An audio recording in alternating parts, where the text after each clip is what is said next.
20 years into democracy, racial inequality and discrimination have again topped the list of complaints received by the South African Human Rights Commission. This emerged during the release of the Commission's annual trend analysis report for 2016-17. But the good news is that there has been a slight decline in the number of race-related complaints. The SAHRC says many of the complaints it receives relate to the use of the K word, but it doesn't believe that South Africans are becoming more racist. I don't think that we would deduce that South Africa was becoming more racist. I think that we've certainly pointed in the report to aspects such as social media, which allows people to publish and reach much wider audiences. And if what they're publishing is derogatory or racist or hate speech, then obviously more people see it. We have in the studio SAHRC Communications Coordinator, Gashwal Brooks. Very good to have you with us. Good evening, Brooks. Were you surprised at the findings? Weirdly enough, pleasantly, because we see a slight decrease in the number of matters coming through, complaints based on equality, specifically related to race. Because if you look at the 5-year, and this is the nice thing about this year's, or this financial year's trends analysis report, is that it gives us a picture of what happened over the last 5 financial years. Of course, we talk about the 2016-2017 financial year. That's the most up-to-date trends analysis report that we've released, and you can see that there's a definite uptick in terms of the complaints that we receive related to race or equality, specifically on the basis of race. And this time around, we had a slight drop.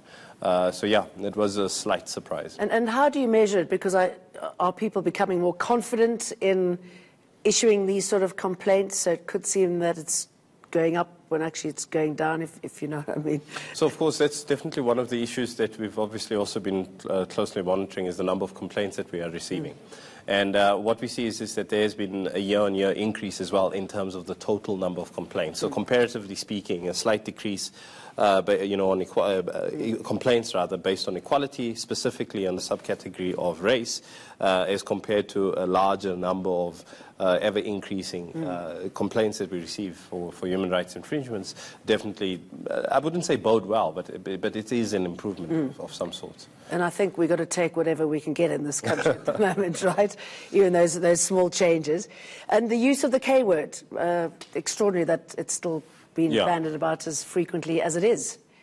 No, indeed, it's very, very bothersome and very worrisome. And I think if there's one thing that we can take from the Vicky Momberg case is the fact that obviously it's problematic on multiple levels. The South African Human Rights Commission entered the fray for that particular case, at the Equality Court level. Yes. Of course, the police officer that was abused in that particular instance then took it further to the criminal court when she was charged with criminal injury, subsequently found guilty, and obviously was then sentenced to a custodial sentence for having done what she had done, or having said what she had said. But I mean, that shouldn't be the only basis on which people don't want to use the word, that they're fearing eventually finding themselves in prison or having an equality. Probably a start there, right? It is, perhaps, and then that is the point, isn't it, of any criminal sanction, is that what you would rather be that it just never enters your mind. Exactly, and that's where we have a deeper, broader discussion in terms of the role of society, including that of the South African Human Rights Commission. But I think that it is something that we can only deal with on a broader level, whether it be the media, whether it be a Chapter 9 institution like the South African Human Rights Commission, the Department of Basic Education, faith-based organizations, non-profit organizations, etc., and government itself. That's where the work really needs to happen in terms of smoothing over race relations in South Africa. Yes, because it's got to start from the beginning, doesn't it? It's a real grassroots movement. Exactly, and then that is fundamentally what the issue is here. And do you feel that the government has got a hang of this? There is desire to put a stop to it and knows how it should be dealing with this? I think the government is trying as hard as they possibly can, and I think that's one of the biggest mistakes we shouldn't make, is to be completely dependent on government. It's not a governmental issue, because it's pointless that government deals with human rights. I think that is a fault of ours, isn't it? We always go, it's the government's fault. We don't know what to do. Tell us what to do. Unfortunately, and that's how we give up a lot of our agency, and we deny the fact that it's up to us to ensure that when we're sitting at the dinner table with our children, or we're in the home, in whatever setting you can imagine, that we're not implanting those ideas into their heads, despite the fact that they go to a multiracial environment in the schools or whatever other environment they find themselves in. But if we are conducting ourselves in a racist manner in the home, even if we are, slipping in those little side comments about that particular group or this particular group, well, inevitably it's going to have an impact on them, and it's going to be normalized within society. And unfortunately, we have normalized a lot of our racism. We haven't abandoned it in 1994. No. And is it the usual suspects? I mean, who's doing it? It's across the board. Of course, the vast majority of people that find themselves on, being abused in this particular matter when it comes to race and racism, unfortunately happen to be black African people in the majority, but it's across the board. I mean, we have multiple. You can even hear it from our politicians, so that doesn't really help, does it? Which is another concern. But, I mean, the fact of the matter is it comes across from all sides, and the law, as well as the South African Human Rights Commission, is not blind to the fact that we're going to assess who was the perpetrator of said abuse. We deal with all and sundry. So the fact of the matter is that if we receive a complaint, we don't ask whether is this a black African person that directed it at a white person, and therefore on that basis we're not going to act. We act in all instances. Valapi Kumalo is a good example that comes to mind, and many other examples. So all South Africans should steer clear of hate speech or any other conduct that amounts to racism. I mean, we are seeing hate speech again with politicians sort of leading the hate speech. I mean, you say you're concerned about that. What is the conversation then in order to stop that from happening? How do you rein people in? So, I mean, when it comes to problematic statements by politicians on all kinds of levels, I mean, that is something that we try to address. And I think that we also need to be wary of the fact that there are many options available to us, and that's what the Trends Analysis report itself indicates, because there was a specific focus to show that the South African Human Rights Commission is not just a tool or an institution that uses the courts as a means to settle its cause. What happens is that we have alternative dispute mechanisms as well, or alternative dispute resolution mechanisms available to us. So, Jane, we can go all the way from having a word with a particular individual and saying that, listen, your conduct is problematic, and therefore you have to cease and desist, all the way through to obviously litigating on the particular matter, or initiating an investigation, assessing what they've said. And I think this is the other complexity all too often that people don't grasp, is that racism, when we talk about the K word, when we talk about, even if you look at the instance where we had that unfortunate incident with the green hoodie, the question was for people, some people thought it was new and rightly so, understood that it was innately racist from the onset, whereas other people still debated the merits around it. And I think that is the difficulty about race, and especially human rights violations based on race, especially when we start getting into the hate speech space.